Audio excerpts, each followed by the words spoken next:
আজকের সংবাদ পর্যালোচনায় আপনাদের স্বাগত। আজ আমরা দেশের প্রধান দৈনিকগুলোতে প্রকাশিত কয়েকটি গুরুত্বপূর্ণ খবর নিয়ে আলোচনা করব এবং ঘটনাগুলোর গভীরে গিয়ে এর ভিন্ন ভিন্ন দিকগুলো বোঝার চেষ্টা করব। আজকের প্রায় সবগুলো পত্রিকার প্রধান আলোচনার বিষয় ছিল নিউ ইয়র্কে প্রধান উপদেষ্টার সফর সঙ্গীদের হেনস্থার ঘটনা। মানবজমিন শিরোনাম করেছে নিউ ইয়র্কের ঘটনায় দায় কার। যুগান্তরের শিরোনাম নিউ ইয়র্কে এনসিপি নেতা আক্তারের ওপর ডিম নিক্ষেপ, বিমানবন্দরের ঘটনায় তোলপাড়। ঘটনাটি হল প্রধান উপদেষ্টা ডক্টর মোহাম্মদ ইউনূসের সঙ্গে জাতিসংঘ অধিবেশনে যোগ দিতে যাওয়া বিএনপি ও এনসিপির নেতারা বিমানবন্দরে হেনস্থার শিকার হয়েছেন। কার্যক্রম নিষিদ্ধ হওয়া আওয়ামী লীগ ও তার সহযোগী সংগঠনের নেতাকর্মীরা তাদের ঘিরে স্লোগান দেয় এবং জাতীয় নাগরিক পার্টি এনসিপির সদস্য সচিব আক্তার হোসেনের গায়ে ডিম নিক্ষেপ করে। এখন প্রশ্ন হল, এই ঘটনার দায় কার? অন্তর্বর্তী সরকার বলছে তারা আগে থেকেই প্রস্তুতি নিয়েছিল। এমনকি প্রধান উপদেষ্টার দপ্তর থেকে জানানো হয়েছে ভিভিআইপি প্রবেশাধিকার এবং নেতাদের জন্য নিরাপত্তা চেয়ে বিমানবন্দর কর্তৃপক্ষকে অনুরোধ করা হলেও তা প্রত্যাখ্যান করা হয়। অন্যদিকে জাতীয় নাগরিক পার্টি এনসিপি এই ঘটনাকে নিউ ইয়র্ক কনসুলেটের ব্যর্থতা হিসেবে দেখছে এবং দায়ীদের বিরুদ্ধে ব্যবস্থা নেওয়ার দাবি জানিয়েছে।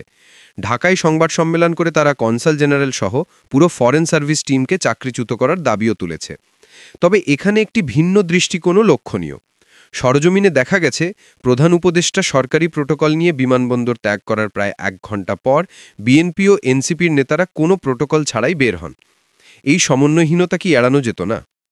সরকারের পূর্বপ্রস্তুতি থাকার দাবি সত্ত্বেও কেন গুরুত্বপূর্ণ সফরসঙ্গীদের এভাবে অরক্ষিত অবস্থায় ছাড়তে হলো, সেই প্রশ্নটি কিন্তু থেকেই যাচ্ছে। সাধারণ প্রবাসীরাও মনে করছেন এ ধরনের ঘটনায় এড়াতে সরকার যথেষ্ট ব্যবস্থা নেয়নি, যা দেশের ভাবমূর্তি ক্ষুণ্ণ করেছে। নিউ ইয়র্কে যখন এই অপ্রীতিকর ঘটনা ঘটছে তখন প্রধান উপদেষ্টা কিন্তু তার কূটনৈতিক কার্যক্রমে ব্যস্ত ছিলেন। ইত্তেফাকের খবর অনুযায়ী তিনি নিউ ইয়র্কে পৌঁছেই বিভিন্ন বৈঠকে যোগ দিয়েছেন। তিনি বলেছেন, আগামী বছরের ফেব্রুয়ারির প্রথমার্ধেই একটি অবাধ ও সুষ্ঠু নির্বাচন আয়োজনের জন্য দেশ সম্পূর্ণ প্রস্তুত।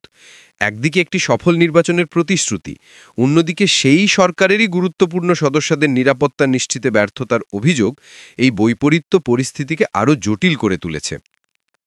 দেশের অভ্যন্তরীণ রাজনীতিতেও নির্বাচনের বাতাস বইছে। দ্য ডেইলি স্টারের খবর অনুযায়ী বিএনপি প্রায় 200 আসনে প্রার্থীর নাম চূড়ান্ত করে 1 মাসের মধ্যেই নির্বাচনী প্রচার শুরু করার প্রস্তুতি নিচ্ছে। দলটির স্থায়ী কমিটির সদস্য আমির খসরু মাহমুদ চৌধুরী জানিয়েছেন, প্রার্থী বাছাইয়ের জন্য জরিপ, জীবন বৃত্তান্ত যাচাই ও সাক্ষাৎকার নেওয়া হচ্ছে। অর্থাৎ রাজনৈতিক দলগুলো আগামী নির্বাচনকে সামনে রেখে পুরোদমে মাঠে নামার প্রস্তুতি নিচ্ছে। এরই মধ্যে প্রথম আলোর একটি খবর বেশ আলোড়ন সৃষ্টি করেছে। সরকার জাতীয় সংসদ এলাকায় প্রধানমন্ত্রীর নতুন বাসভবন তৈরির সিদ্ধান্ত নিয়েছে। স্পিকার ও ডেপুটি স্পিকারের বাসভবনকে একীভূত করে এটি তৈরি করা হবে। এই সিদ্ধান্তের একটি বড় রাজনৈতিক তাৎপর্য রয়েছে, কারণ সাবেক প্রধানমন্ত্রী শেখ হাসিনার সরকারি বাসভবন গণভবনকে জুলাই গণভ্যুত্থান স্মৃতি জাদুঘর করার সিদ্ধান্ত আগেই নেওয়া হয়েছে। সরকারের ভাষ্যমতে সেই জাদুঘরে পিলখানা হত্যাকাণ্ড থেকে শুরু করে শেখ হাসিনার 16 বছরের শাসনের বিভিন্ন ঘটনা তুলে ধরা হবে। এই পদক্ষেপকে অনেকেই একটি নতুন রাজনৈতিক ইতিহাস নির্মাণের চেষ্টা হিসেবে দেখছেন। তবে রাজনীতির এই উত্তাপের বাইরেও দেশের সাধারণ মানুষের উদ্বেগের অনেক কারণ রয়েছে। কালের কণ্ঠের একটি প্রতিবেদন বলছে, দেশে অপহরণের হার উদ্বেগজনকভাবে বাড়ছে। গত 1 বছরের তুলনায় এই হার দ্বিগুণেরও বেশি। চলতি বছরের প্রথম 8 মাসে 715 জন অপহৃত হয়েছেন, যেখানে গত বছর একই সময় এই সংখ্যা ছিল 340 জন। পুলিশ সদর দপ্তরের পরিসংখ্যান অনুযায়ী গড়ে প্রতিদিন 3 জনের বেশি মানুষ অপহৃত হচ্ছেন। এই চিত্র আইন শৃঙ্খলা পরিস্থিতির গুরুতর অবনতির দিকে ইঙ্গিত করে।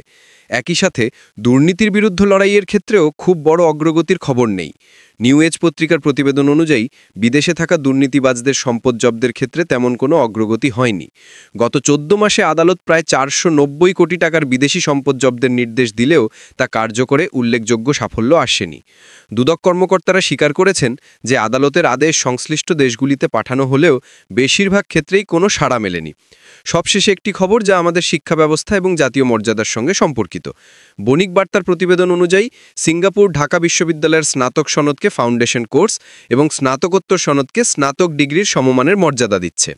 প্রাচ্যের অক্সফোর্ড খ্যাত একটি বিশ্ববিদ্যালয়ের ডিগ্রির এই অবমূল্যায়ন আমাদের উচ্চশিক্ষার মান নিয়ে গম্ভীর প্রশ্ন তুলেছে।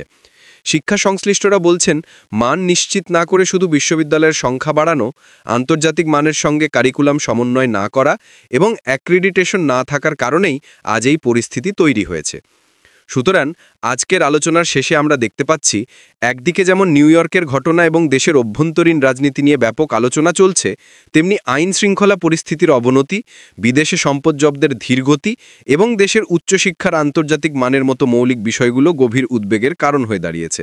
রাজনৈতিক খবরের ডামাডোলে এই মৌলিক সমস্যাগুলো যেন হারিয়ে না যায়, সেদিকেও আমাদের নজর রাখা প্রয়োজন। আজ এই পর্যন্তই। ধন্যবাদ।